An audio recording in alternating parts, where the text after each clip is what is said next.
Hello. Oh, hi, Sarah. Yeah, I just got back from the world up above. Just in time, too, for the Children's Corner. When I'm sitting around with my homework all done and there's nothing to do, I call all of my friends, they don't answer the phone. Where have they gone to? Where do you go?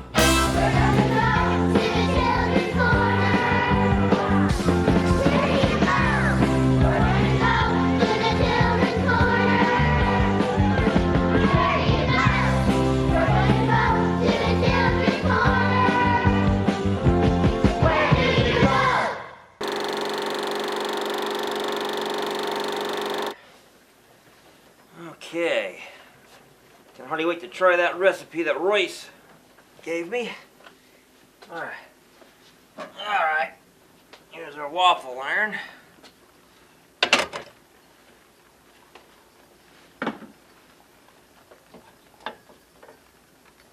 Now all I have to do is put oil on it. Hey, good day to y'all. Sheriff Stephen J here, and welcome to the Children's Corner.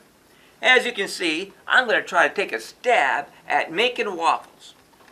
Yep, all you have to do now is put some oil on the top and bottom of the waffle iron so that the waffles don't stick to the iron. Turn on my heat to warm it up.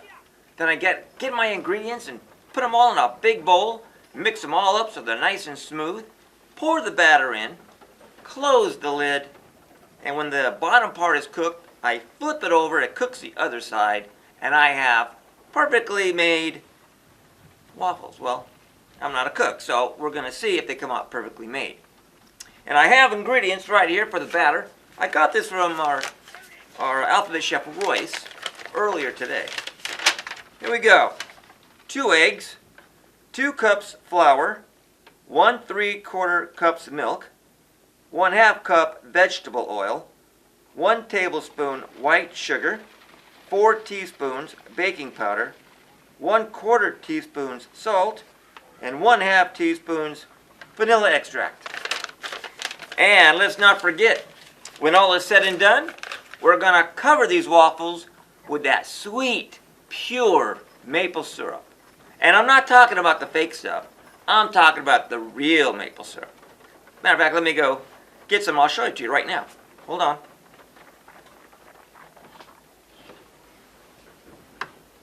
Oh, man. Bottle fell over. Well, looks like we have a bit of a problem. This was full yesterday. I guess I won't be making any waffles today. Our biggest problem is the world of the Magical Couch doesn't have pure maple syrup. Pure maple syrup only comes from the world up above. And it only comes from a specific place in the world up above.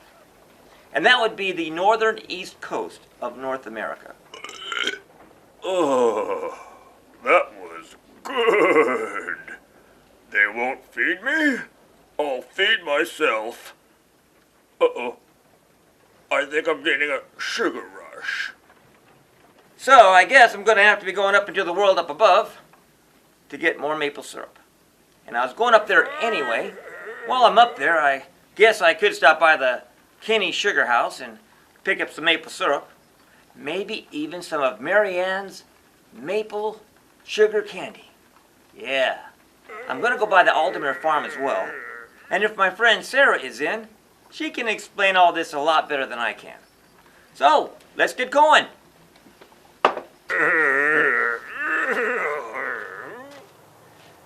Well, everybody, here we are in the world up above, and we're at the Aldemere Farm. And we're going to meet somebody that is going to tell us exactly where we get maple syrup. Not only that, she's going to show us how we get the maple syrup. So, come on and follow me, and we'll go meet her. Over here, Sheriff Stephen J. Hey, Sarah. I'm glad to see you again. Yes, welcome. Yeah, I was down in the world of the Magical Couch, in the town of the Children's Corner in my house, and I was going to have waffles for breakfast. And alas, I was out of maple syrup. So I was on my way up here. I thought I'd come into the world up above and get some maple syrup, and I thought, well, stop by the Aldemere Farm. here at Aldemir Farm, we teach people the whole process of making maple syrup, from tapping to gathering and then boiling sap to make your final product of maple syrup. And today I'm going to show Okay. you what it's like to tap a tree. All right, well, Yeah. what is this exactly? Yeah, so this is a diagram that we use when we're teaching folks, because there's actually kind of a lot of rules about tapping trees, Okay. so that you don't harm or even kill the tree. Okay. You want to be able to tap the tree, get the sap, and make sure that the tree is healthy. Some of the first rules are that you have to identify the right tree to tap. And again, we're talking about maple syrup, so we're going to be tapping sugar maple trees. You So what you're saying is there's a certain type of maple tree Yes. that you get the maple syrup from. Not you just don't go to any maple tree and get maple syrup. That's right. You're not going to get the real maple syrup unless Yeah. you get it from sugar maples or red maples. Oh, I gotta have that maple Yeah. syrup. I love maple syrup. I love maple syrup. So when you're identifying sugar maples, we have another little diagram here. You're typically going to want to get your maple sap from a sugar maple, rock maple, hard maple, which has the lovely 5-lobed maple leaf that we're so used Okay, to. yeah. Okay. Used to And that. typically you want to identify those trees in the fall when they actually have leaves. But you can also identify maple by its bark or its fruit, has those kind of whirligig type of fruit, or also looking at the limbs, and they'll have directly opposing limbs. If you think about, sometimes you see alternating limbs. We can look at them more closely when we're out in the sugar bush. Oh, the sugar The bush. sugar bush. Oh, And yes. The sugar bush. Getting is- close. Those waffles are calling I me. know, right? The sugar bush is a grouping of maple trees. How much sap does it take to make 1 gallon of maple syrup? Oh boy. Okay. Well, typically you need 40 gallons of sap to make 1 gallon of syrup. Wow. Yes, and one tree can give you anywhere between 5 gallons to maybe even 30 gallons of sap. Just Wow. depends on the temperature and the season. There's a lot of different things that are involved. So once we've identified the right tree, we're out there in the sugar bush, we see the right tree, then we have to determine how many taps the maple tree can take. But the tree must be at least 30 inches in circumference. And circumference is around the tree. We measure, we The take round our... circle. Yes. we- Circumference. That's a good word of interest. There you go. Circumference.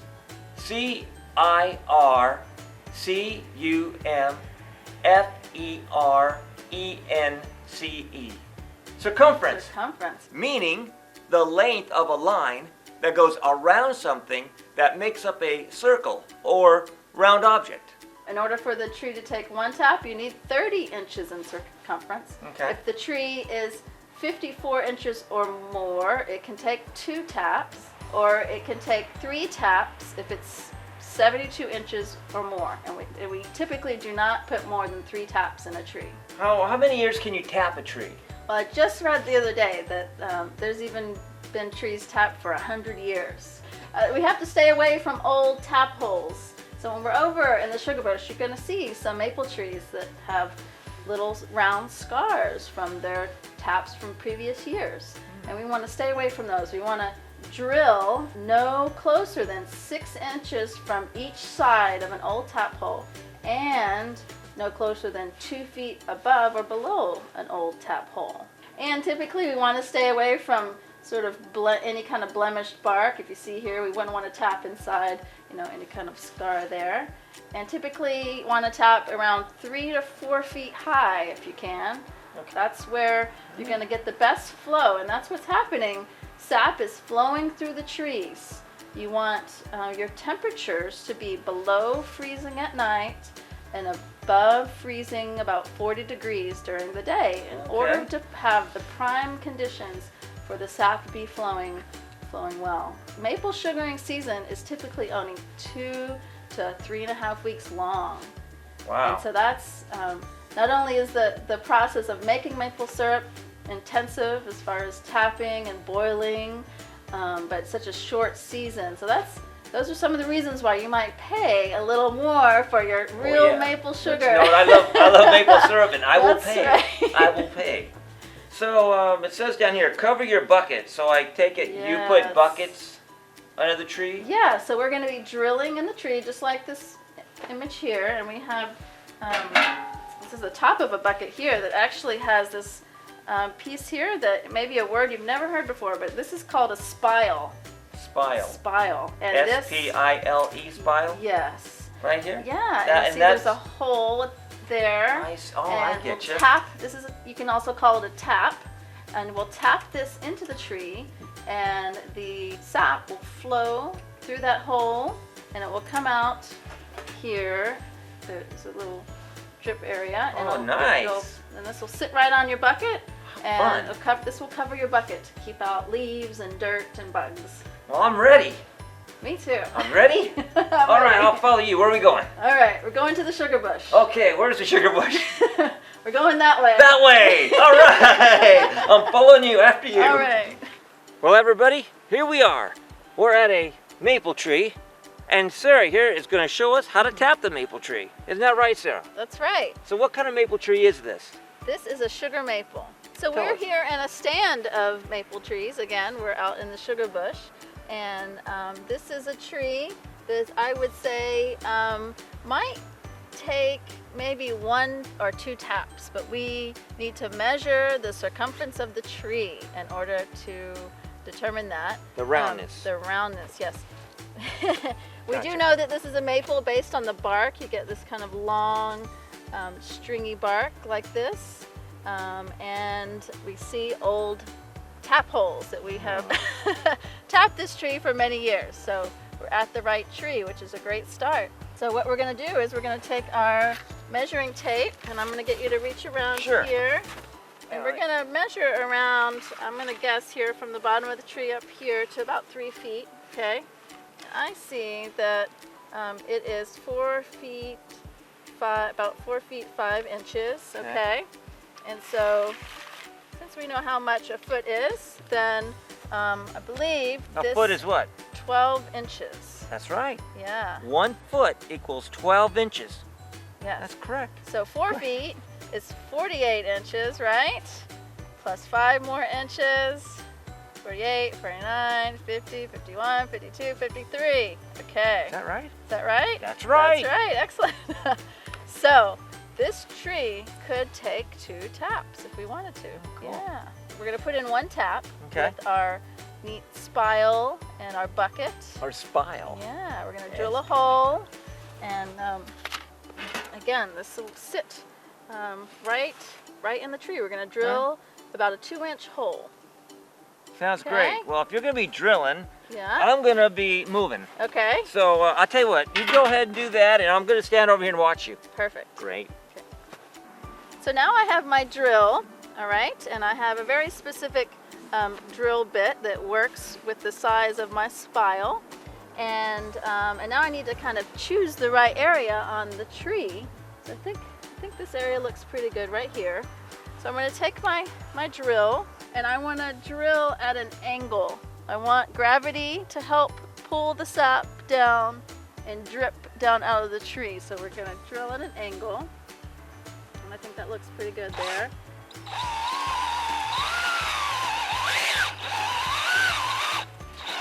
Oh, look, you can see it dripping already, my coming right. gosh. This is the Wait a sap minute. coming Oh my right gosh. out of the tree. If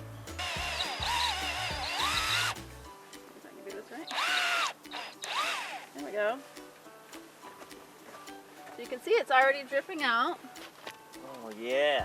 And usually I find a little stick and I help clean this hole right out. You want it to be as clean as you can so that the sap will flow nicely out. I'm gonna pull all that tree stuff out, and you can see it dripping here. So a lot of people think the sap coming out of the tree is the sticky, gooey stuff, the already maple syrup, but it's very light, almost water. It's about 2% sugar at this point, and when it's ready to be maple sugar, that's 66% sugar. So we've got to boil a lot of water out of that sap to make the maple sugar, maple syrup. So you need your spile And typically, so we'll get our spile in here, into the hole. Okay. And then you want to, there's kind of a sound, kind of a neat sound. You want to hear a tink, tink, tink, thud. And that's how you know that your tap or your spile is in the tree at the right point. Wow. Okay? So kind of listen up here.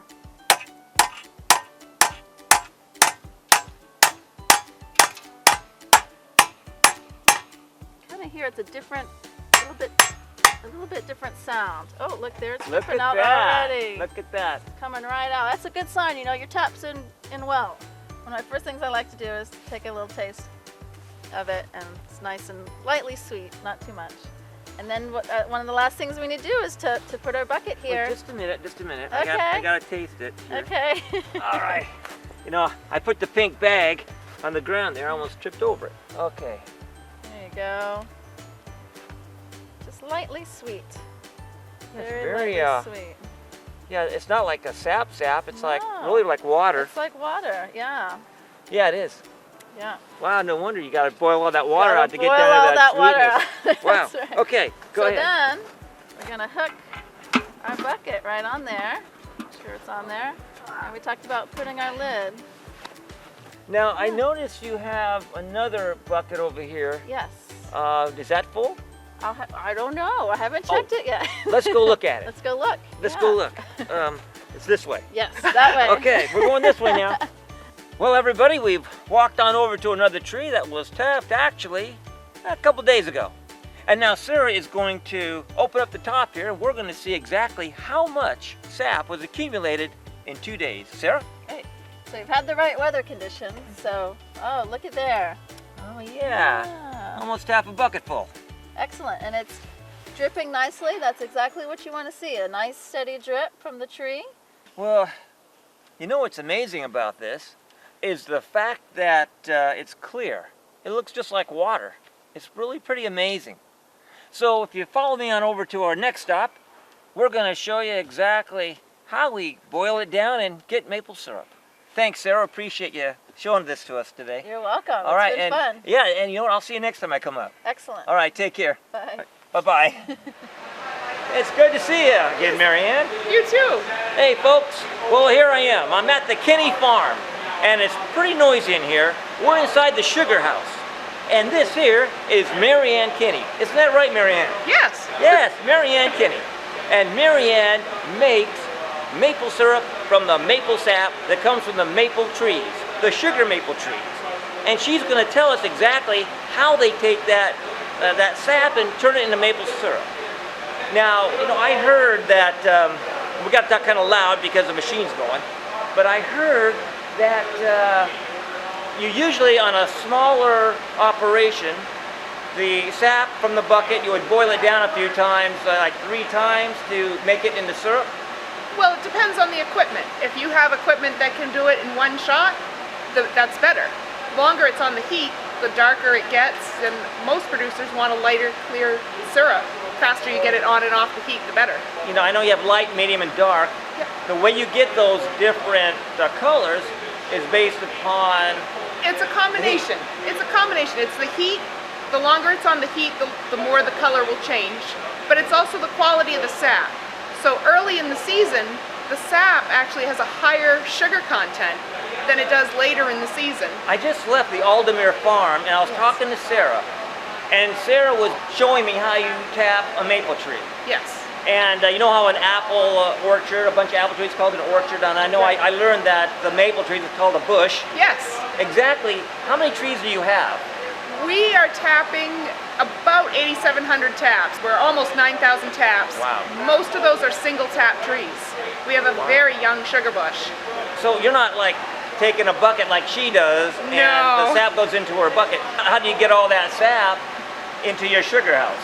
We have over 70 miles of tubing that run through our sugar bush, and all interconnects, and then every drop comes right into the back room of our sugar house. Now I have a question about this boiling and getting the water out to get down to that maple sugar, a maple syrup. I know you have a sugar house here, and smaller operations, they have a sugar shack. Now, my question is, why do you have a separate building? Why don't you boil down the maple sap just in your regular building? Sap comes in around 2% sugar. Syrup is at 66% sugar. So there's a lot of water that leaves. 40 gallons of sap to make 1 gallon of syrup. All that water evaporates. If you do it inside your house and you have a wallpaper in your kitchen or even painted walls, you won't have any wallpaper or paint left by the time you're done making maple syrup. Okay, well, that's a good reason to have a separate building. Oh yes. So, you have all these pipes, and so you tap your tree, but you have them go through the piping, and the piping goes downhill into this sugar house. Yes. And then what happens when it gets to the sugar house? We have 2 releasers that pump the sap as it comes in. It pumps upstairs. We have 6 1,500-gallon tanks that collect the sap for us. 4 of them we use to collect the sap, and 2 of them alternate. Sometimes they're collecting sap if we have a really good run, especially overnight. If it doesn't freeze overnight, we can still collect sap so that we can sleep through the night. We'll open up 5 tanks, and sometimes even 6 if it's a really good run of sap, so that we can come back and then boil it the next day. So from this tank, it goes down into this sugar house. Yes, after the collection, we bring it back down into our reverse osmosis, which will actually take out 3/4 of the water for us before it goes to the heat of the evaporator. Oh, I see. So, okay, it goes to the evaporator, which is a big machine, Yes, which looks kind of like a locomotive. it does. We've nicknamed it Percy from Thomas the Tank Engine. So you turn it on, and I guess you would switch on some type of a valve so the sap goes through a pipe into the locomotive. Yes.